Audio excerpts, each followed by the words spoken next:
Hello and welcome to this recorded workshop on how to build career resilience, part of our how-to series of workshops. There is also another short recording which looks at another couple of techniques for career resilience, and you'll find that separately. So first, take a moment to think what you'd like to gain from today's session. So feel free to pause and write things down. And if you've had an opportunity to think about what you'd like to gain from today's session, here's some of the things that have come up in previous sessions that we've run.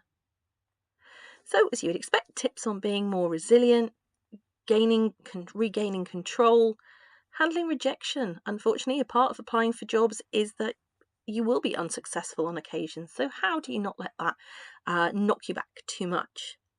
So lots of different things that people were hoping to gain from the session. If it's helped you think about some other areas, you might want to write them down now, because as we go through the session, you can then think how you're going to use the tools and techniques to address that.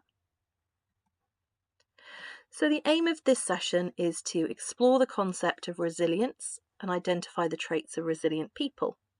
It's to help you identify your stressors, in this case in a career context, and alternative ways of responding to them to support you in your career development. And then what we'll do is we'll look at different techniques to support you in developing resilience. So we're going to look at circles of control, the cognitive behavioural triangle, helicopter view, and reframing our thinking.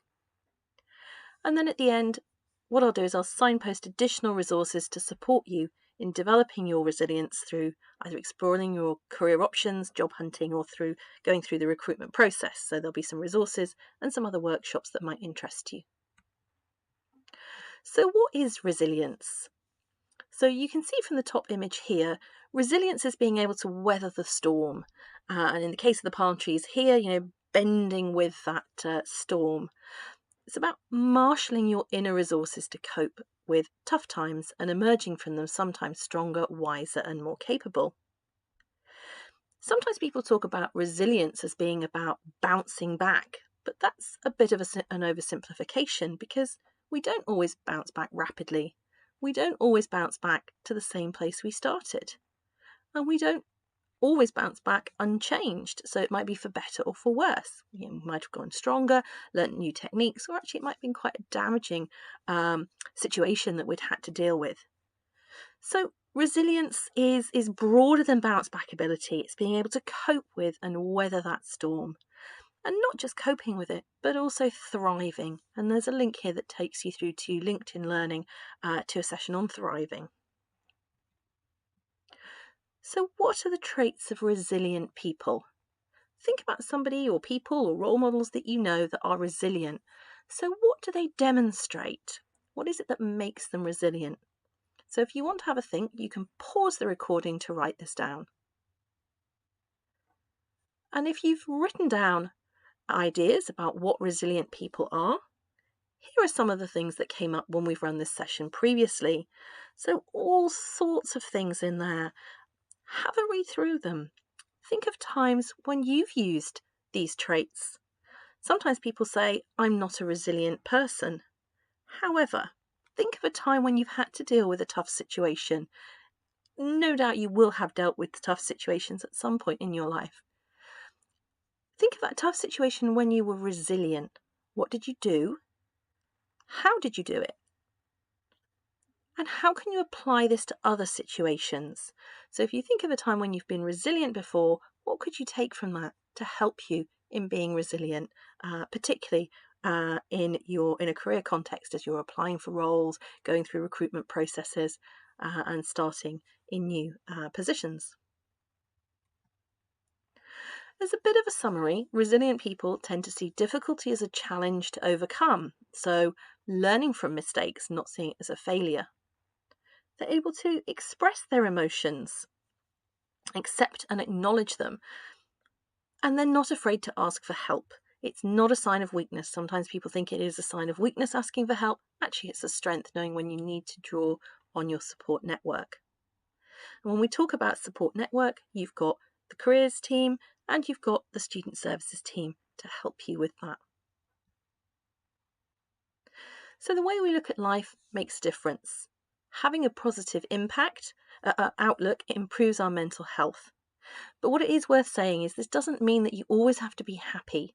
It means that you can let yourself be sad sometimes, because there are times when things are difficult and they make you sad or angry or whatever. But it's knowing that this is a bump in the road and won't last forever. So it's about having those tools and techniques to help you stay resilient through this. As I've said, the main barrier to developing resilience is thinking that actually I'm not a resilient person. But that's not true, because we all have a level of resilience. It's not predetermined or fixed. So resilience can be developed through practice, and our thought process is key to this. So if you think to that earlier slide where I said, think about a time when you've been resilient before and successfully been resilient, and then building on that. So in this first section, we've looked at what we mean by resilience and the traits of resilient people. So what you might want to do next is perhaps jot down some of the key things that have stood out for you. Think about what you're going to do next. Maybe it's about reflecting on times when you have been resilient. Maybe it's about thinking what the traits are that you would like to develop. And then noting if there's anything that you'd like to follow up on. And remember, you can come and speak to a careers advisor about any of this by booking an appointment through my CareerCentral. So in the first section, we looked at what resilience was and traits of resilient people. And now we're going to look at why resilience is important. Well, resilience is important because it's a key career management skill, but it's also important in other areas of our lives. See, this workshop is a careers one. It focuses on those areas, and student services have workshops that look at resilience in a broader context in terms of academic, emotional well-being as well. So there are some links to a video there, but also thinking about what we're going to look at in the next part of this session is around particular and how to keep motivated if and when your applications are rejected. It's highly likely they will be, and that's a natural part of applying for roles, whether we like it or not. Also, just to touch on the importance of resilience in the workplace, and you can see some statistics here from the Health and Safety Executive in the UK. So stress and the management of stress has a significant impact if you see the number of working days lost and the number of people suffering with work-related stress, anxiety or depression. So you might be thinking those figures are a little bit high. They do coincide. I think it's 2019-20, so it's looking at the period coming into the COVID pandemic. But what it's there to show you is stress is part of the workplace. Lots of other people are experiencing it, so you're not the only one if you are experiencing it. But actually thinking about how you can then use your resilience to put yourself in a better place so that you're better able to weather some of those difficulties and they don't cause you stress. Also remembering that you might be the most resilient person in the world, but if things are happening in your employment that are really stressful, then anybody will kind of experience stress as a result of that. And actually, employers have a legal duty to protect employees from stress at work. And you can see a couple of videos there, one about the impacts of stress, but also how to address some of those causes of stress in the workplace. So we've talked about stress there. So what is stress? Stress is usually a reaction to a mental or emotional pressure. So it might be events or conditions in your surroundings that trigger stress and test your resilience.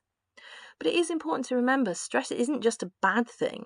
If you think about that adrenaline rush you have before a race, or the energy you get just before you're trying to meet a deadline, or when you achieve something outside of your comfort zone, it can actually drive us on to achieve more and can be beneficial. It becomes a problem if it's chronic, by chronic we mean long term, overwhelming or feels out of control. There's a couple of ways here to think about it in terms of an elastic band. If you stretch it too far or too long, then the elastic band will snap. But if you fail to stretch the elastic band at all, they lose their elasticity and then mean that they break under the slightest stress. So we need to stretch ourselves a little bit. It's when stress becomes overwhelming that it becomes a problem. And there's an exercise here in the right-hand corner it's called the stress bucket. So it's about thinking of your ability to cope with stress. You're the bucket, the stress pours into it. And if you have coping mechanisms that tap at the bottom, then it can help relieve that stress before it gets to the stage where it overflows. So there are good coping mechanisms and bad coping mechanisms. Bad coping mechanisms tend to be things like overeating, over drinking, overspending, whatever those coping mechanisms might be. It tends to be where it's done to excess. But actually, good coping mechanisms could be ensuring you're sleeping well, eating well, exercising, seeking help where you need it. And different people have different capacities for stress. So some people have had a lot of adversity in life. They've got rocks of adversity in that stress bucket. So actually it takes less for their stress bucket to overflow. So as I say, there's a link there to some resources. And you might want to think about, okay, well, what are my coping mechanisms and how can I deal with stress? So what are your stressors? Think about what makes you feel stressed. You might want to write those down now and pause the recording. And if you've had an opportunity to write them down now, we'll look at some of the things that have come up in previous workshops. So lots of different things. If we start at the top, there's that feeling out of control, maybe being pressured from people about what to do when you graduate, or not knowing what you want to do or how to start. If that is the case, we have a how-to workshop, how to explore your options and where to start.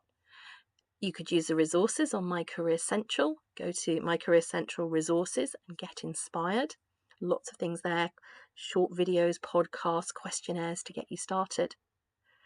Maybe you do know what you want to do, but it's that uncertainty, or perhaps you're feeling about the competition for jobs or worrying about getting rejected.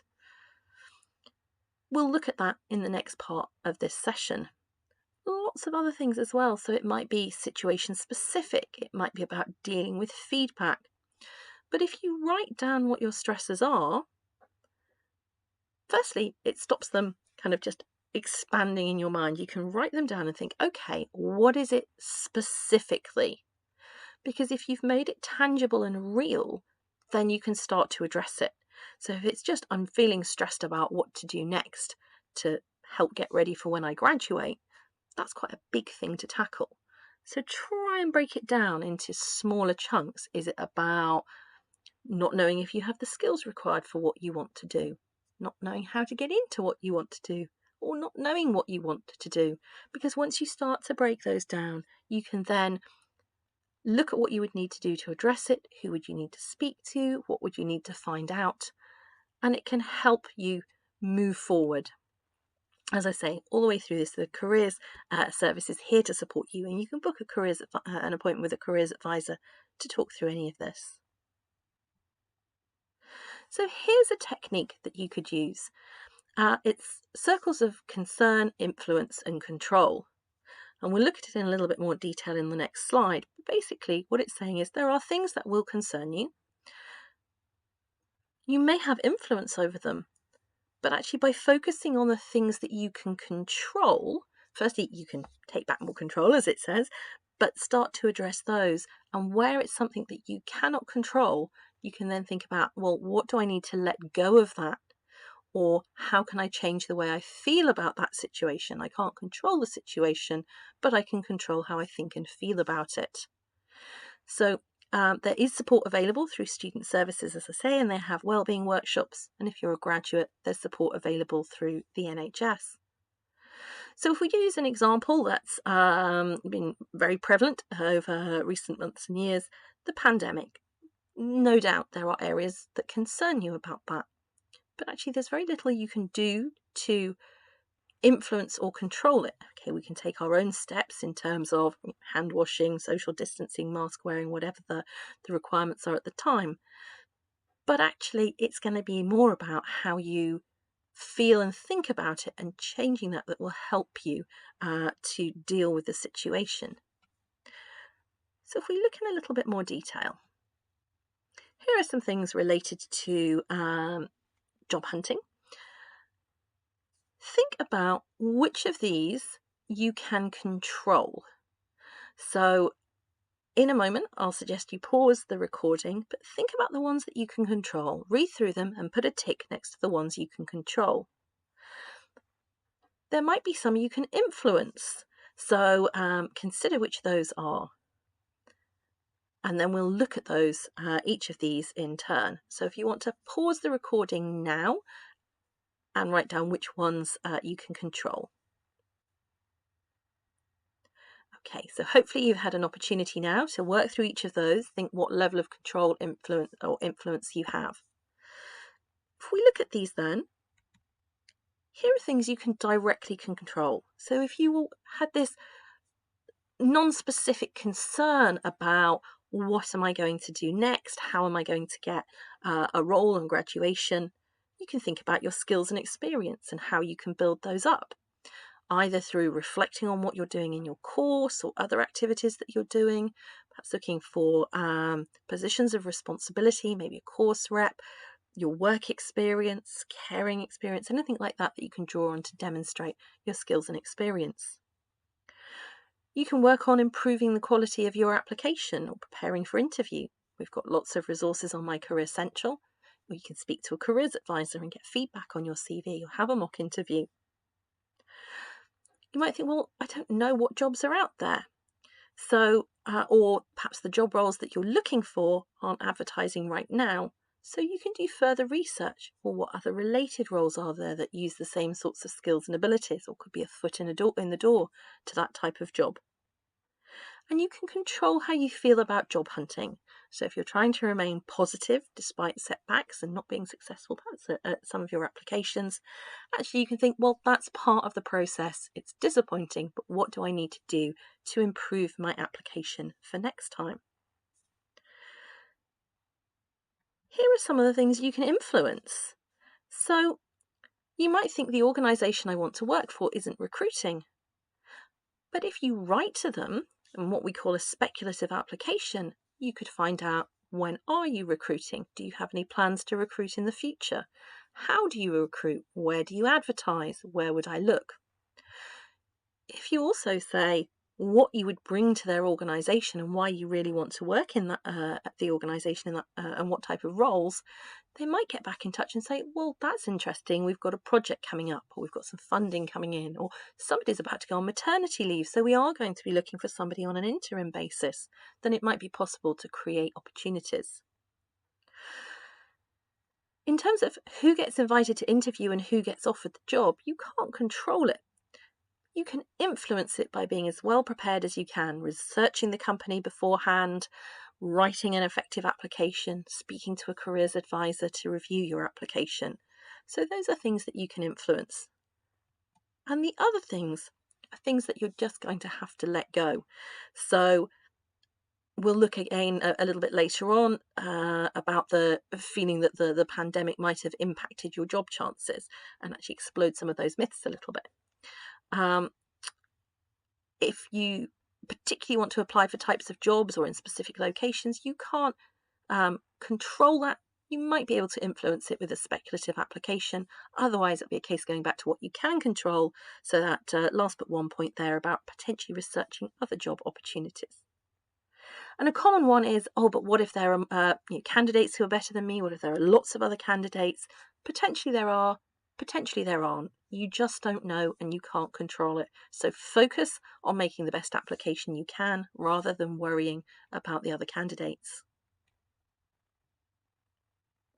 So there we looked at how to break down things into the things that you could control, influence, and the things that you need to let go of or change how you feel about them.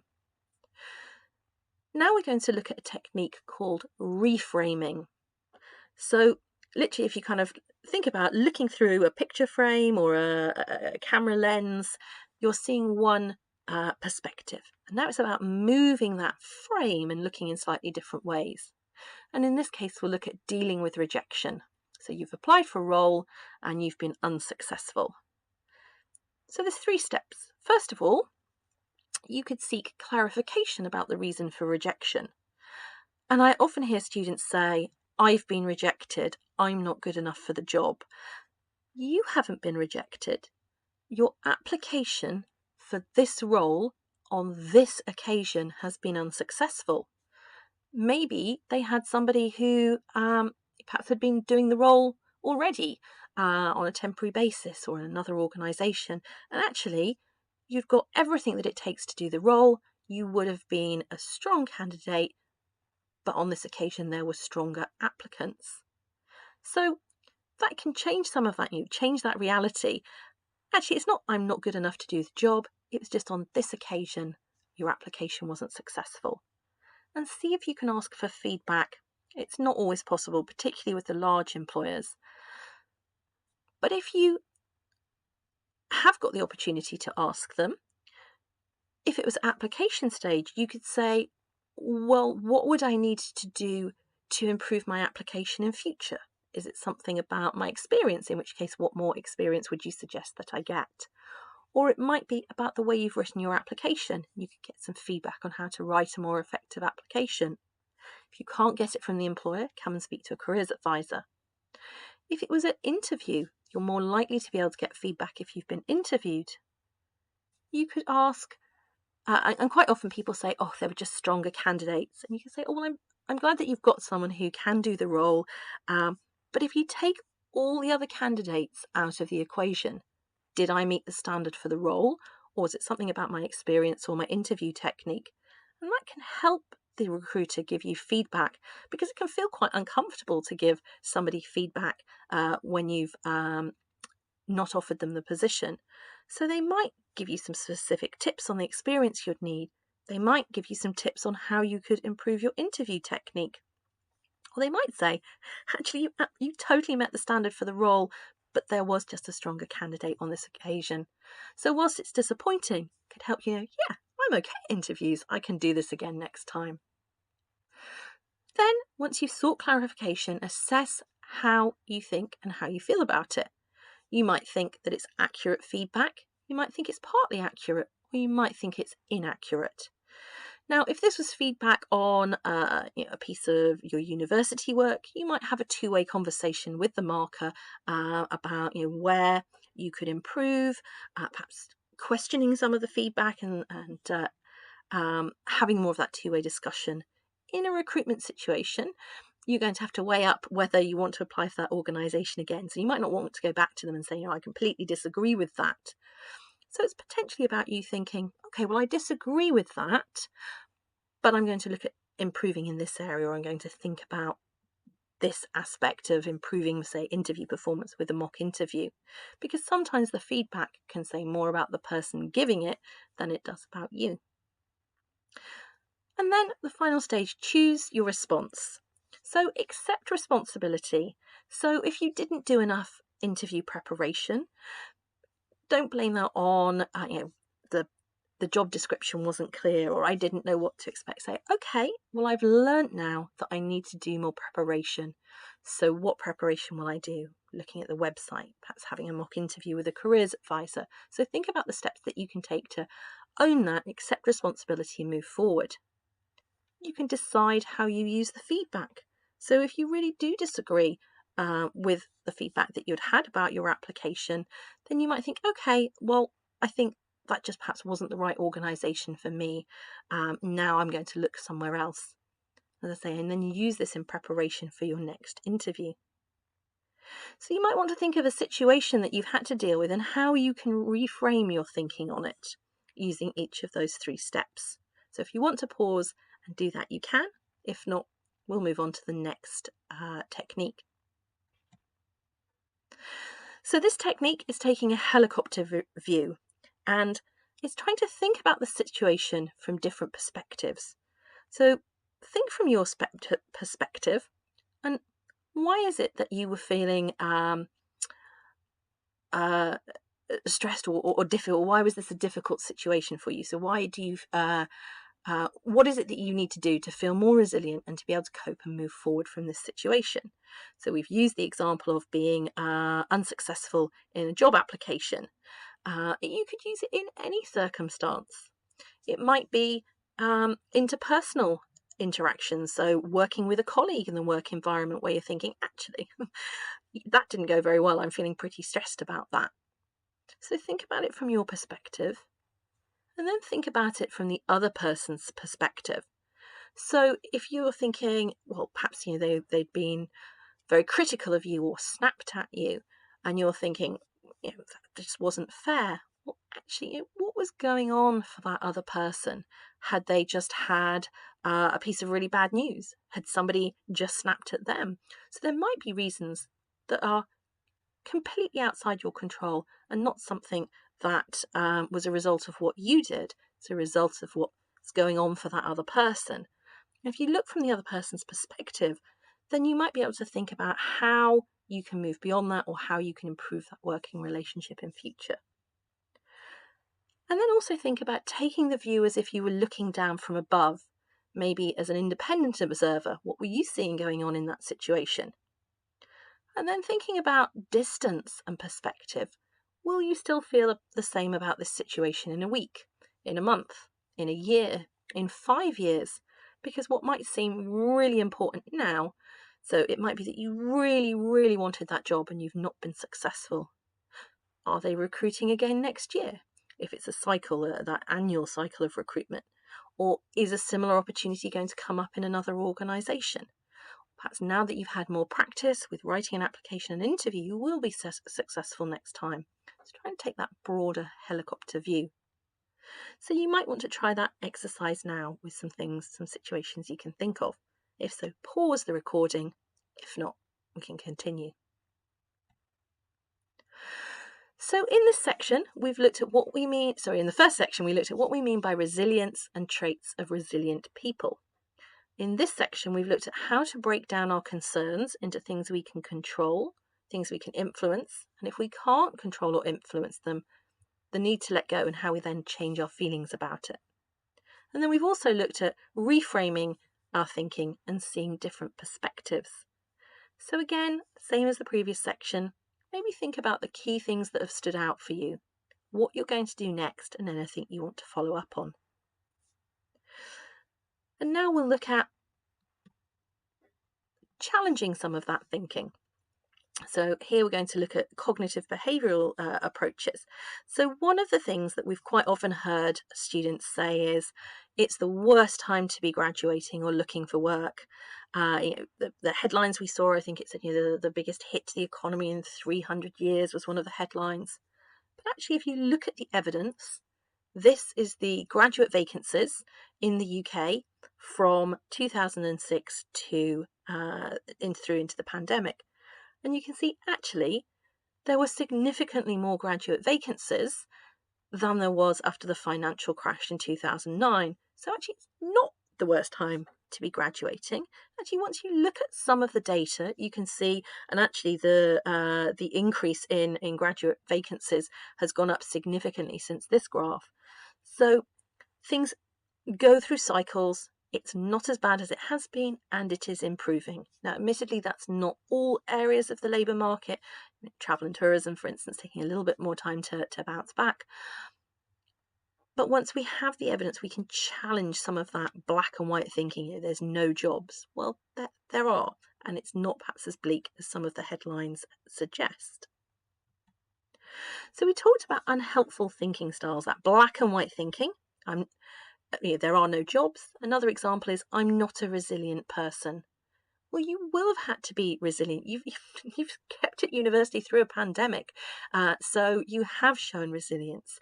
You might have wanted to be more resilient. It might have been difficult, but you have used coping strategies, mechanisms to be resilient. So capitalize on those and think about what they are. If you hear yourself saying, what if, you're probably catastrophizing. What if I never get a job?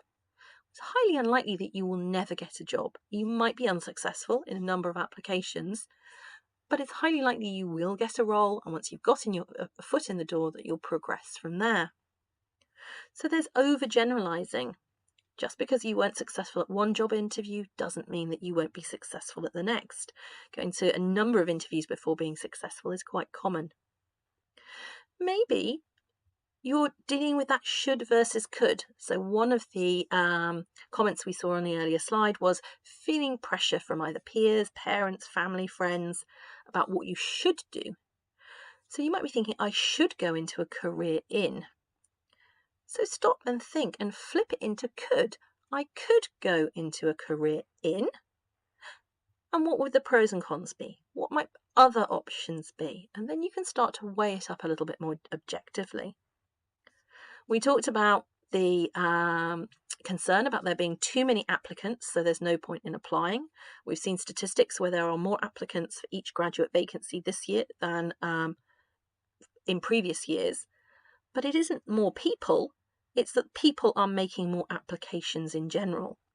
So actually, that's not quite a bleaker picture as you might think, but also it doesn't matter how many applications there are. If you really want to apply, make the best application you can, because you definitely won't be successful if you don't apply. You stand a chance of being successful if you do. So not jumping to conclusions. And in the next bullet point here, not comparing and despairing. So when we compare ourselves to others, we tend to overinflate where they are and underestimate where we are, leading to that gap of thinking everyone knows what they want to do when they finish university but me. Time and again, we use that quote in workshops and ask people to tick if they agree, and most of the people in the workshop tick to say they agree. So you are not alone. People find what it is they want to do at different stages.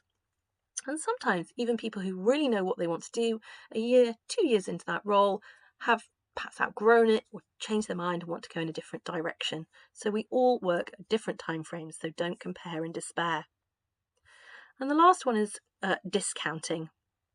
So thinking about the comment here, you had a strong application, but we needed someone with more experience. It might be that the first thing you hear is my application wasn't good enough, when actually what they've said is you had a strong application. They just needed someone with more experience. So we tend to have bias and listen for the negative. So it's being aware of those, and that can help with our resilience. So we've looked at unhelpful thinking styles. These are linked to the cognitive behavioural triangle. So it was Dweck, who the psychologist who came up with these concepts. And if we look at the cognitive behavioural triangle, what it says is that recognizing our thoughts is key to understanding our emotions and behaviour. So what we think affects how we feel and act, just as how we feel affects what we think and do, and how we behave is affected by what we think and feel. So we're going to look at it in the context of applying for jobs and being invited to an interview. So here's an example of before an interview. So our emotions are often the first sign that we're starting to get a bit stressed and we need to use our resilience. So maybe you are nervous and stressed because you've been invited to the interview. Perhaps you're excited, you really want the job, but you've got butterflies in your stomach. So you've got all of those signs of how you feel. And the behaviour this might lead to is perhaps your mind goes blank or you get flustered in the interview. And in extreme cases, you might just bottle it and think, I'm not going to go to the interview because I don't want to feel like this. But actually, you've got to get through that hoop of going to the interview and being able to answer the questions and perform well in the interview if you want to get into that job. So the key to this is thinking, well, what are my thoughts behind this? Why am I feeling these things of nervous and stressed and excited? They're natural, but trying to get behind them. So here's some examples. So maybe you're doing some of that unhelpful thinking. I'll never get that job. The other candidates will be better than me. I don't have enough experience. I don't know what questions to expect. What if I get the job and I don't like it or I'm no good at it? So you can see all those things can spiral and make the nerves, the excitement, the stress, the butterflies even worse. So then it's about taking a breath, thinking, okay, well, let's reframe that thinking. So if you think about the reframing exercise we did earlier, if we look at the first one, I'll never get the job. Well, actually, you could get the job because your application has got you to interview stage. So fantastic. You have got on paper what it takes to do the job. So now you've just got to bring it to life in the interview. In the second one, the other candidates will be much better than me. Maybe they will, maybe they won't. But you can't worry about them. All you can worry about is being the best that you can be, preparing, practicing your interview technique, thinking about why you want the role. So there's 3 more on there. So here they are. Think about how you would reframe each of these and think about them in a more positive way to try and feel more resilient and overcome that stress a little bit. And if you want to pause it and write them down, we'll come back to them in a moment.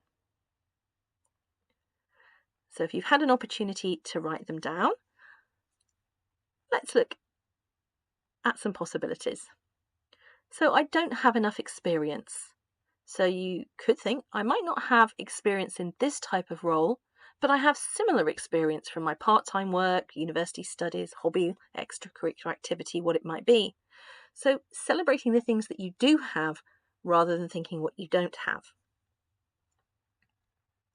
For I don't know what questions to expect to interview, you could read your invite email or letter to check the details. What are they going to ask you about? What are they going to expect you to do on the day?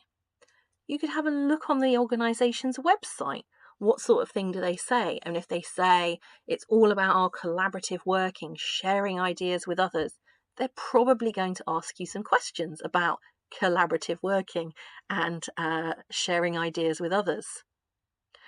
You could have a look at organisation websites such as Glassdoor to see reviews from previous candidates, but bear in mind that people who write on those sorts of pages either were very, very happy or very, very grumpy about their interview. Read the job description. If you were recruiting to that role, what would you ask to know if somebody could do the position or had the potential to do the position? And then think of the questions they'd ask and practice answering them. They're going to ask you in some form, why do you want this role? Why do you want the role with this organisation? And what do you bring to it? So you can practice those. And you could have a mock interview with a careers advisor, and you can book that through My CareerCentral. Finally, what if I get the job and I'm no good at it or don't like it? So again, that unhelpful thinking, catastrophizing. So you could reframe it into, I might be great at the job and really enjoy it, so I won't know until I try it. You might think there will be training. Any job, you've got to learn new processes, new ways of working, if you haven't worked in the organisational role before, so there will be training. And if you really don't like it, you can look for another role and hand your notice in. It's not like you've signed into that job for the rest of your life. So there's some examples of how thinking about your thoughts and feelings can help you get to the bottom of what it is that's causing you to feel stressed so that you can feel more resilient. There are a couple more techniques. There won't be time to cover them here, but they are in the separate recording. So one of them is growth mindset. So approaching things with a growth mindset, looking at challenges as an opportunity to grow, failure as an opportunity to learn. And there's a TED talk and information there. So thinking about your mindset might help you. And particularly if you're going into an interview or perhaps psychometric tests and thinking, I can't do this. Well, how can you flip it into I can do it? Or if I can't do it yet, what do you need to know or learn or practice to be able to do it? And the other technique is from the chimp management book from the neuroscientist, Professor Steve Peters. So the chimp part of the brain is that fight, flight, freeze part. And he talks about using the human part of the brain to try and rationalize it, but can never work as fast as the chimp brain because that's the flight, fight, freeze part. So it kicks in first. So then it's thinking about how you can program the computer. So he simplifies neuroscience into those 3 aspects. And recognizing the truths of life is one of the things that can help us be a little bit more resilient and more kinder to ourselves, where you can think, life's not fair, the goalposts move, and there are no guarantees. So think what your truths of life are and how you can perhaps address them. And there's more in the additional recording. So as we come to the end of the workshop, think about putting the steps together that we've looked at to develop your resilience. Recognizing your emotions, so listening to that little voice on your shoulder. Instead of trying to ignore it, you're feeling it, your subconscious is, or if it's conscious, is saying that. So why is it saying that? What can you do to address it? If it's saying, someone like me can't do something like that, whatever someone like you or something like that is, well, why not? Are there examples of people who are doing that? Can you speak to a mentor to find out more? So recognize those emotions, identify your thoughts, try to think from other perspectives and reframe your thinking, and then choose your response. Because if it isn't something you can control, then choosing to either let go or reframe how you think about it can help you cope with that stress and be more resilient. So the key messages are: you can build confidence and get better with resilience by practicing. So we often don't know how resilient we are until we have to put it to the test. So think about times when you've been resilient before and apply those things that work for you, and apply some of the tips that you think might work for you in this workshop. Different things work for different people. So we've said, reach out. The careers team are here to support you. So book an appointment, have a conversation with us. That's what we're here for. Or whatever other support networks you've got through friends, family, student services, alumni, if you're using LinkedIn to connect with people to find out more about roles. And be kind to yourself. If you wouldn't say it to a friend, don't say it to yourself. So if you're hearing that little voice go, oh, you're so stupid, or you failed at that, would you say that to a friend? No, you probably wouldn't. So thinking about what you would say to a friend to support them and saying that to yourself. And remember, the journey is as important as the end goal, so enjoy it. The first role you go into when you graduate isn't the one that you're going to stay in, or highly unlikely the one that you'll stay in throughout your working life. Those goals will change. You might take promotions, secondments, sideways moves, downsides, all sorts of things. So think of it as an ongoing journey. And life's not perfect, so don't expect it to be. So as we come to the end, take a moment to consider what the key messages were, what your next steps are going to be, if there's anything you need to follow up on, and if you want to attend any other sessions. And I'll show you the other sessions here. So this is the how-to workshop program. You can see this was the how to build career resilience. And there are a series of other workshops. Some of them are recorded and some of them are in person. And you can find them all on my CareerCentral under events. My CareerCentral and the Careers Service can help you with lots of other aspects, and we've grouped them here under 4 themes, under vacancies, advice and guidance, developing skills and knowledge, and events, and connecting with employers. And finally, lots of resources on here, as well as the additional links in the slide. So it might be that there's too much information here and actually you've got enough to be getting on with in what we've already covered. But if you do want to go into some of the techniques more, they're broken down here. And at the end, there's a series of further reading. You might find the overcoming books helpful. So particularly things like Overcoming Low Self-Esteem, Perfectionism, Stress, etc. And as I say, don't forget that there is also support through student services. So thank you very much for listening to this recording, and I will end the recording now.